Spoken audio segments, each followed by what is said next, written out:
Hello and welcome back to Hack Green Secret Nuclear Bunker.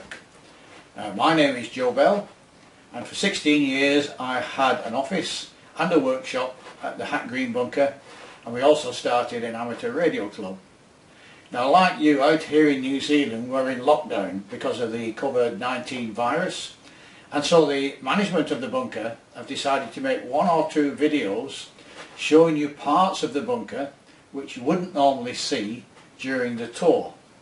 And there are also a number of services provided by Hack Green Bunker, and one of those I'm going to show you now, and it's called the SDR, which stands for Software Defined Receiver. Excuse the crude printing. And what that is a shortwave receiving system that is broadcast out over the internet that you can listen to at home using any computer. This is roughly how it works. The SDR captures a piece of spectrum, converts it into signals called I and Q, and then that goes into a file server that then puts it into the cloud, and you can connect to that and listen to shortwave signals from all over the world. There's also a VHF proportion of the SDR, so you can listen to 2 meters, 70 centimeters, and I think 6 meters. And the shortwave bands, I think there are 5 bands currently available for you to listen to. And I'm going to show you how to use that facility right now, and then later in the video my colleague from Hack Green will take you out onto the premises, show you the antennas and the equipment that you're actually listening to. So let's do that right now. Right, so how do we find this Hack Green SDR? Well, we simply go to your favourite search engine. I'm actually recording my screen here, so my computer's running a little slower than normal because it's doing 2 things. We type in Hack Green space SDR, and here's a link to it, Hack Green SDR. Now when I click on this link you'll hear my voice, but you'll also hear any noises coming from the SDR receivers, so there'll be 2 sources of audio.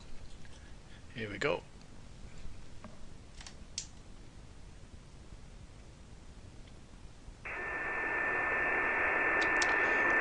So this is the opening screen of the SDR. There's the location of the bunker. It's operated by the Stoke-on-Trent Amateur Radio Society, and here are the names of the system operators, or the SysOps. I'm now ZL1PNY because I live in New Zealand. If you're interested in technical information, what the SDR receivers look like, you'll find that here. That's a PDF file you can download. And then any announcements regarding the status of the system or anything that impacts upon events at the bunker, you will normally find here. It's a little notice board that we use. So as you scroll down you'll see there's only one band showing. That's the amateur 160 meter band, and there's a little button over here that you click, and that says show all bands. And while that's propagating we'll just move down.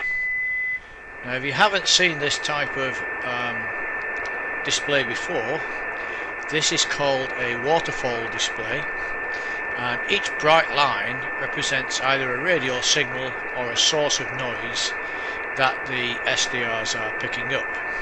And to listen to any particular radio frequency you just click underneath, and then if you're careful, if you reach into the middle of that box, you can slide it either way to make it tune to your hearing. Basically, when it sounds right to you, you've got it right. These are single sideband signals, which always sound a bit like Donald Duck anyway. If you grab hold of the tail here, you see there's a line through there. That's the fixed end. If you grab hold of the tail here, you can narrow down that filter. But it's best to leave it open and change the filters lower down in the screen. So here we have what we call top band, 80 meters, 40 meters, 20 meters, etc. and you'll see that not all the bands are that busy at the moment. The time here in New Zealand is 7:11 or 19:11, and it's 08:11 in the UK in the morning. So over here on the right you can see that white line with signal either side of it. That's in fact AM. So we're going to go down here and select AM and go back and click on that white line. Because there were others, because Gerald's got 1154Q. I don't know where that because comes we've selected in, AM, you can hear that AM station. That's an English group of collectors and amateur radio enthusiasts called the VMARS, or the Vintage Amateur and Marine Radio Society. Means all the calibrations are wrong. So if ever you come across in your box, so I'm going down here, just going to click off that. We don't want to be rebroadcasting calls.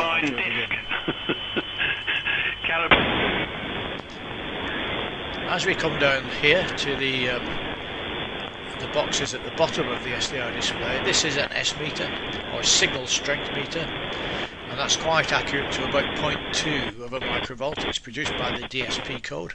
And if ever you wanted to record what you're hearing, then simply press the audio recording start and then stop when you're finished, and that'll save it as I think it's a WAV file.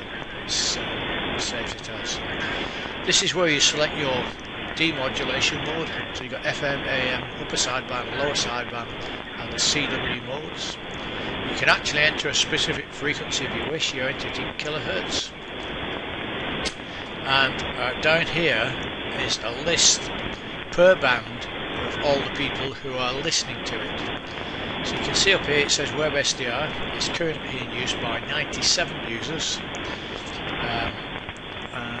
There you can see either the call sign, these are some call signs you can see, or a name, or simply the IP address. If they don't want to fill the box in, then it's just the IP address. And it's one of those displays per band.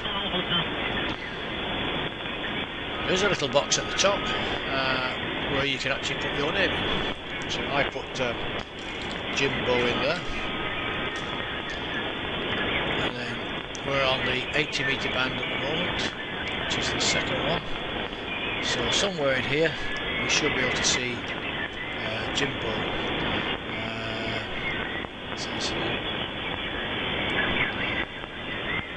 Can't just see it, but it is in there somewhere. There's too many things on. Yeah, we actually clicked onto. So we're just 3710, about 3712 frequency. Look at 3712. Oh, there it is, right at the bottom, Jimbo. So that's actually me here in New Zealand listening to the Hack Green bunker. I mentioned VHF at the top. You can see that right to the top, find it. There's a link to the VHF system. It is right at the top as well. You can see we now have VHF, UHF, Web SDR, Hack Green. So you click on this link and that'll take us to the VHF, UHF SDR receivers. Now they're usually a bit quieter and you need to be on FM. I can't actually see anybody on there, maybe there is somebody on. Yes, they can hear somebody. If actually you click on the blue display and press Control, you can expand the resolution of that display. So there you can see that that's a carrier that is being modulated, and we've got voice on there. So again, that's Hack Green SDR. It goes out on the web. It's free for anybody to use. You don't have to download any software. Your browser does it all. So I hope you've enjoyed this view, and I'll pass you back now to my colleague at Hack Green, who will take you out of the bunker and into the communications compound and show you the antennas, where the equipment is housed, and maybe if you can get inside, he'll show you the actual equipment as well. So stay safe in your bubble, as we call them here in New Zealand, and hopefully we'll all get back to normal as soon as we possibly can. Cheerio now. This is the double-size G5RV aerial, which is fed into a specially designed amplifier and distribution system feeding all of the HF receivers. On the right here, you can see the servers, which launch various services and facilities into the internet, and these include wireless internet into the local communities. All of the SDR receivers are contained within this rack of equipment and have twin power supply units, aerial amplifiers and distribution signal splitters, and are controlled remotely over the internet from anywhere that has a web connection. The VHF UHF aerials are at the top of the mast, about 36 metres above ground level, and capture signals from many miles away. You will no doubt recognise the hangar where we annually hold an amateur radio and electronics sale. Dates given on the SDR site and in Radcom and similar magazines. Perhaps we will see you there when all this is over. And with that, we bid you farewell and best wishes from all here at the Hack Green Secret Nuclear Bunker.